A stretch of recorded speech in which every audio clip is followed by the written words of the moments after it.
مجھے اپنی بیٹی سے بہت ہی محبت تھی۔ میری بیٹی جب بڑی ہوئی تو اس نے مجھ سے پوچھا کہ بابا میں نے آپ کو کبھی رلایا ہے؟ میں نے پوچھا ہائے بیٹا یہ تم نے مجھ سے کیسا سوال کر لیا؟ میں نے کہا جی بیٹا تم نے مجھے ایک دفعہ رلایا تھا۔ میری بیٹی کہنے لگی بابا میں نے آپ کو رلایا تھا، کب رلایا تھا؟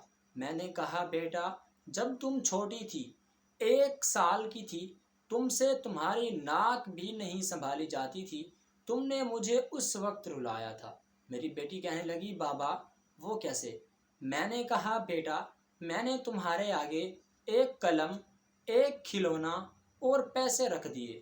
میں نے قلم اس لیے رکھا اگر میری بیٹی نے قلم کو ہاتھ لگایا، قلم کو اٹھایا تو میں سمجھ جاؤں گا کہ میری بیٹی کو پڑھنے پڑھانے لکھنے میں زیادہ دلچسپی ہے۔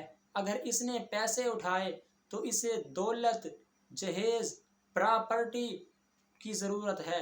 اگر اس نے کھلونوں کو ہاتھ لگایا تو میں سمجھ جاؤں گا کہ اس کو دنیا کی آرام و آسائش، دنیا کے فضول کاموں میں اسے دلچسپی ہوگی۔ تو تم نے کچھ دیر تک اسے دیکھتی رہی، انہیں ہاتھ لگاتی پھر اوپر اٹھا لیتی۔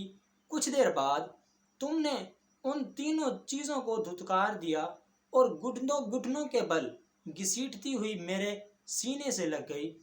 میں بہت گھبرایا، میں بڑا پریشان ہوا کہ ان 3 چیزوں میں میری بیٹی کی ایک پسند تو میں بھی ہوں۔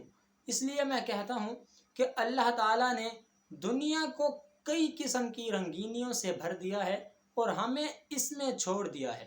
اللہ تعالیٰ اب دیکھنا یہ چاہتا ہے کہ تمہاری چوائس کیا ہے، دنیا، آرام، پیسہ، دولت یا میں۔